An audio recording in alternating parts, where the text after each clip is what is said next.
Like, comment, share, and subscribe. Pause the video right now to check out my social media, my radio show, and thatdrummerguy.com. And most of all, enjoy the following presentation.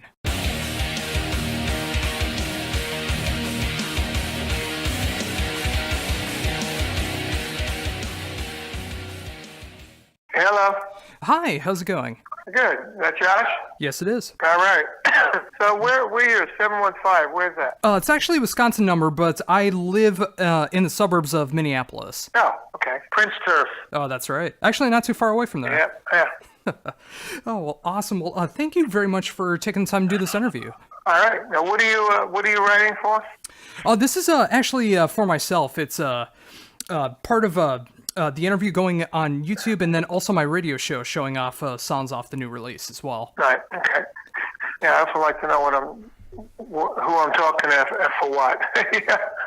Oh, sure. Yeah. It's a publication I started called That Drummer Guy, which like music, whether no matter how big or small it is, just music that I'm really into that I think people need to check out, and I definitely think that's the case here with your brand new release with your brother Vinny. Right. Oh, great. Yeah, I'm glad you like it. Oh, we really enjoyed doing it. We had a lot of fun. It was crazy doing it, but a lot of fun. Yeah, I mean, having had the chance to be able to sit down and listen to this over the last couple weeks, I mean, I really love the different styles that both you and Vinny are able to show off on this album. I mean, there's such great dynamics and diversity that's going on with this album, and it's great to see that you guys were able to get together after all this time and put out a full-fledged album together. Yeah, it was, and the manager that we have now, it was his idea to do that because we were hitting him up to do some more gigs, and he said it'd be a lot easier to do gigs if we had some sort of album out, studio album, and that way you can build something out of it, And he said, well, I suggest that we do a pledge music campaign and then raise some money and then get demos done and start doing a record, and then we can get a record deal. So. Sounded like a good plan. We didn't know if it was going to work at the time, but it did work, and it went all according to plan. Yeah. So once we got the deal, then we said, all right, now what are we going to use for material? That's always the thing, especially when you're two drummers. I mean, and I write more music than Vinny does. Vinny's more of a drummer engineer. Where I sing and I play other instruments, and I write stuff. I have a program on my iPad, GarageBand, which I've written a lot of songs lately that have made it to records, And so it was always that problem of, well, what are we going to use for songs? We didn't want to make it a drum record, So we started researching, what we're going to do for songs, and we came up with different people that wanted to help write songs. And, once we got some ideas from them, we would sit around either by internet or in the same room and edit things and, come up with melody lines. And, it was quite a task, actually, and then coordinate it all. And Vinny was like the chief engineer, because people would send in ideas, they send in their performance, and then he'd have to insert it into the song, And whether I was out in California or in New York, sometimes I went to Vinny's house. I spent a good 6-7 days at his house in his little studio doing stuff, as well as we spent the first 3 days of recording in the studio together in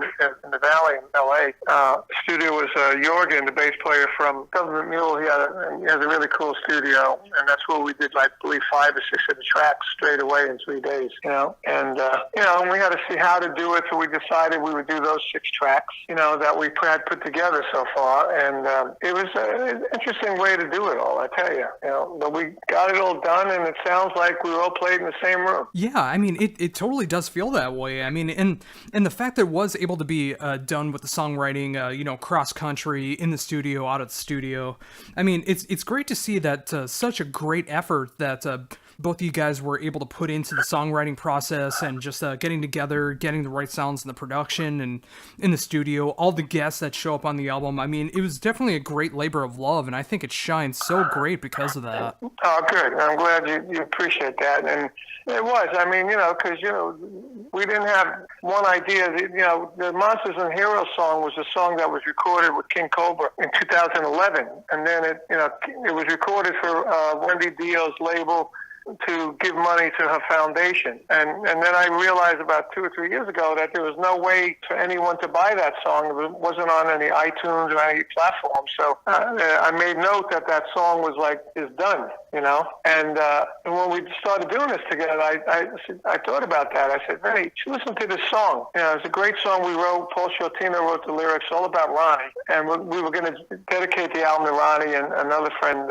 Elliot Rubinson, as well. I said, maybe it's a good song to do. So he listened to it. He loved the song. And we revamped the song, put Vinny on it. So you got Paul Shortino, the rest of the King Cobra guys, me and Vinny, you know. And then the way we mixed a lot of the songs is drums on the right is me, drums on the left is Vinny. You know, this way you can hear who's doing what, you know. Whether you like it or not, you know, you can say, I don't like what he did there. I like what he did, you know. But you get to distinguish it, you know.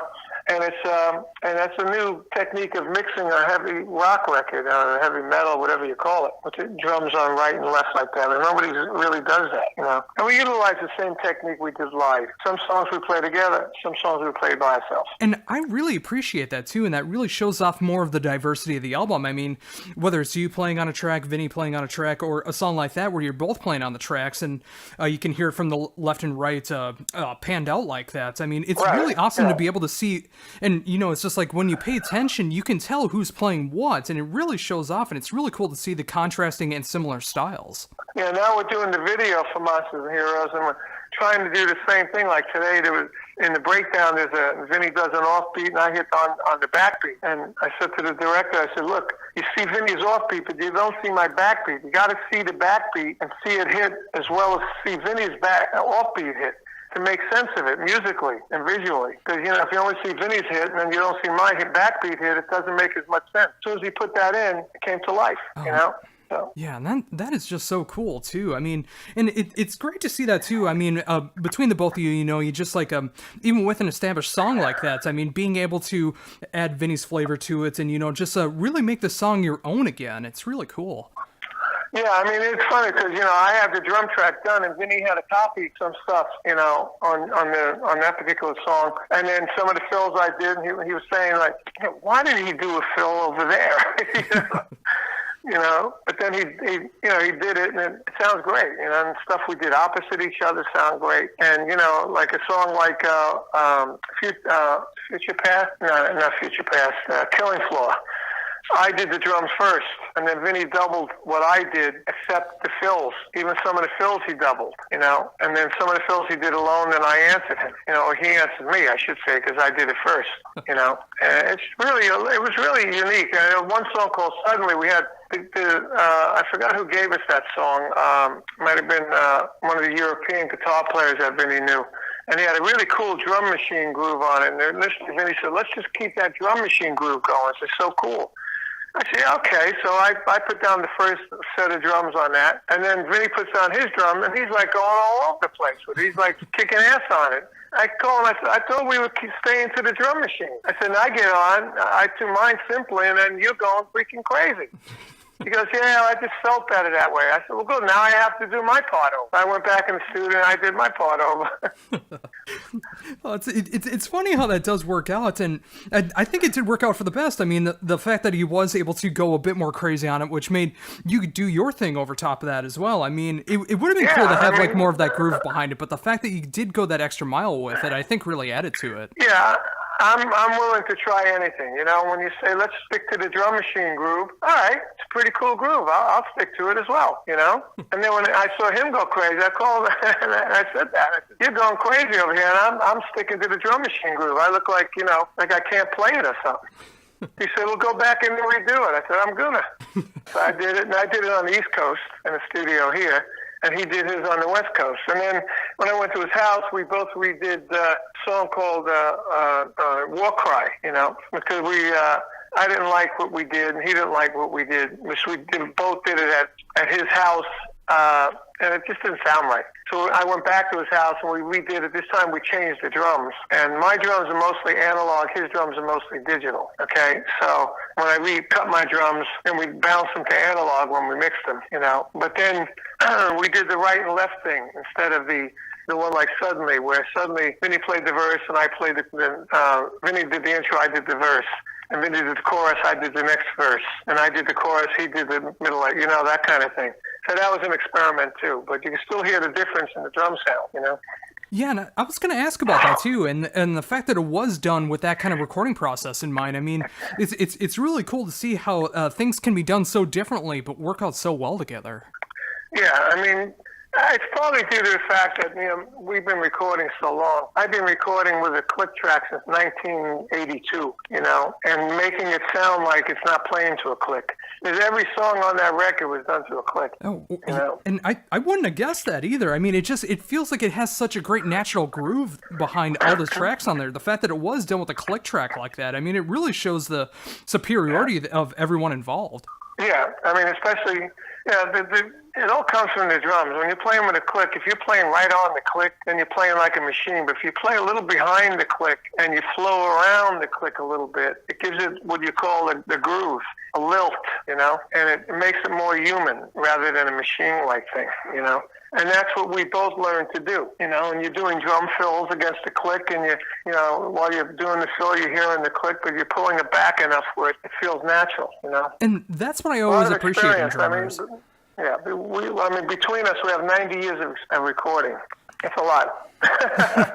Oh, absolutely. And, just from that experience alone, I mean, there's so much that you can learn from the studio aspect, whether it's sitting behind the drums or the production work, mixing, mastering, everything that goes into that. But, just like with so much music being forced to sound like it is just like done to a machine, making it sound like absolutely picture perfect and everything, a lot of that groove is lost when you're not focused on like playing a bit behind or a bit ahead of the click, depending on the situation. So when you do go that extra effort to do that, it's so much cooler. Yeah, much cooler. And then even to the mixing, we took the song Sinister because that was probably one of the most aggressive, heavy sounding songs with me playing tom-toms on one side and Vinny playing the kid on the other side. And we thought that would be a great test of who was going to mix the record. So we had 3 different guys do test mixes for us. And the guy that won was the guy Stevie Curtis, who I've been working with for a while on different projects. And he just finished mixing my King Cobra live at Sweden Rock. He did a Vanilla Fudge live at Sweden Rock coming out in October. He did the Vanilla Fudge album. He did my stuff with Pat Travers. He even did an R&B pop thing I did from the 60s. So I've been working a lot with him, and he did a tremendous job mixing it. And for him, it was a very exciting thing to be working with me and Vinny, and especially experimenting with the right and left drum mixing. He was really looking forward to doing that, because it's so off the hook, Yeah, and like I've mentioned before, it's just like I really love that because whenever I've heard like 2 drummers in the past being on an album, you can't necessarily tell who's doing what parts unless you really pay attention to the style that's going on. So, I mean, the fact that there is that separation with the panning in the mixing, I mean, you can really tell who's doing what, and it's really cool. It is cool. When me and Vinny are locked into the same groove, the backbeat is undeniably huge, And then we go into a fill each and come back to the backbeat. It adds dynamics, Oh, very much so. And speaking of that, I mean, when you are playing with your brother Vinny, and I mean, there's obviously a difference in setups. What kind of setup did you use this time around for the recording process? I used my same stage setup. Oh, cool.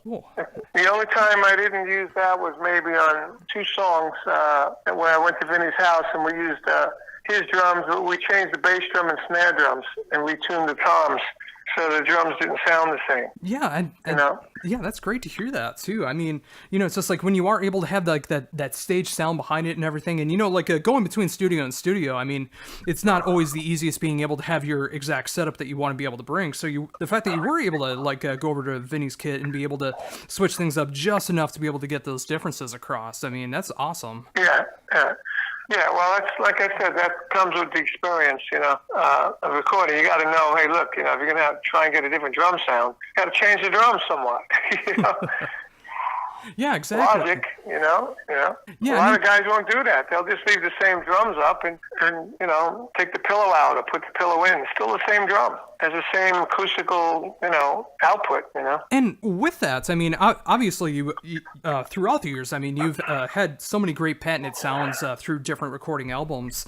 In 2017, what is it you're looking for when it comes to a drum sound? I mean, obviously, you have the stage sound, but what is it you're looking for in that sound? I'm just looking for a sound that sounds like drums all around me. You know, it doesn't sound like pillows. You know, I want to hear when I hear the bass drum. I want to hear the bass drum. I want to feel it in front of me. You know, I don't just want to like hear it in the monitor as a as a padded up thing.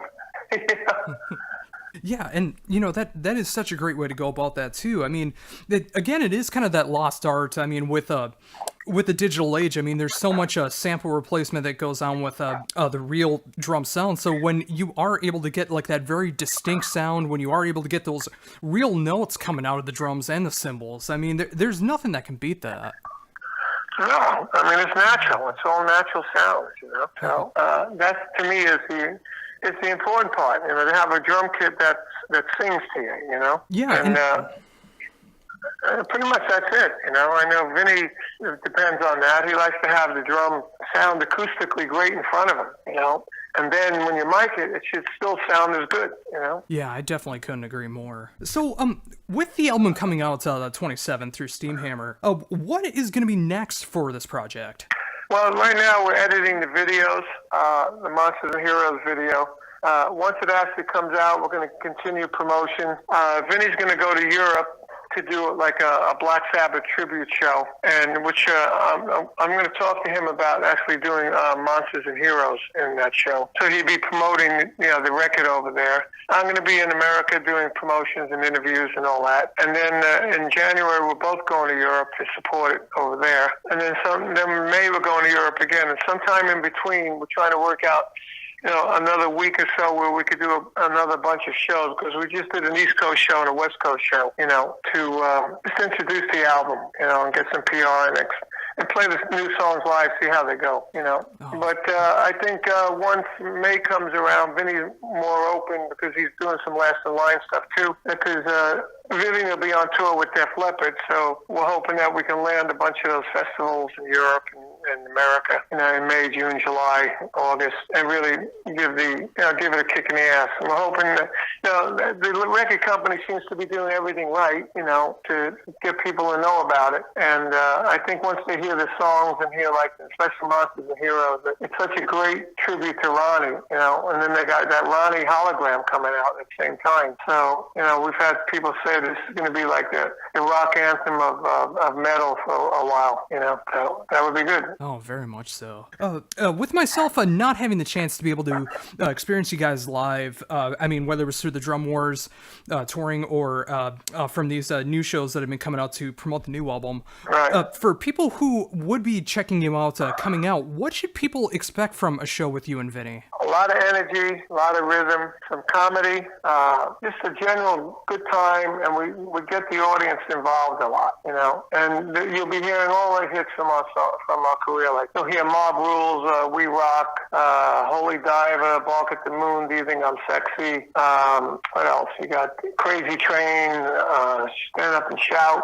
And we do that Sabbath Mash that's on the record. You'll hear Riot, and you'll hear a lot of wild drumming and a lot of crazy visuals. Oh, that just sounds like an absolutely amazing show. I mean, being able to get a really cool retrospective between you and Vinny, and of course being able to promote the new album as well with the new songs that are being shown off there. I mean, it just sounds like it's a great show for everyone that enjoys the music that you've been a part of, that enjoys drums, and just wants to have a good night out. Yeah, that's exactly right, because, you're going to hear songs that you're going to hear some new songs, and even a couple of them you're going to know. And the new ones like Monsters and Heroes are so familiar and so hooky that you're going to, even when it's done, you're going to keep hearing that song in your head, That's the idea of that song. It's like an anthem, And, we have a lot of fun doing it. We really do. And there's nothing out there like that. This is the only thing like that. Number one, there's no other drumming brothers that have had the success and the visibility that me and Vinny have had, And, that alone makes it a unique, experience. Yeah, and that's what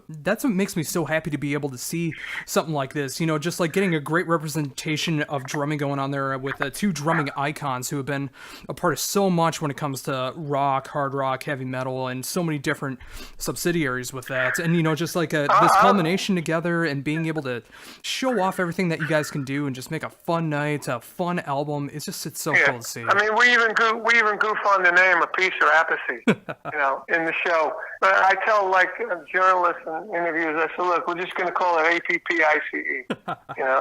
No, that's a great way to do that. It's like it's like if I would have taught the Vinny, obviously I would have went with that. But it's like I was originally going to go with a piece down here, but APPICE, I like that idea of that. I mean, that's a cool way to go about that. Yeah, well, I came about that a couple of weeks ago. I was on the Sirius Radio on the Beatle channel, and we were talking about it, and they were saying, man, you guys with the name, what's with the name?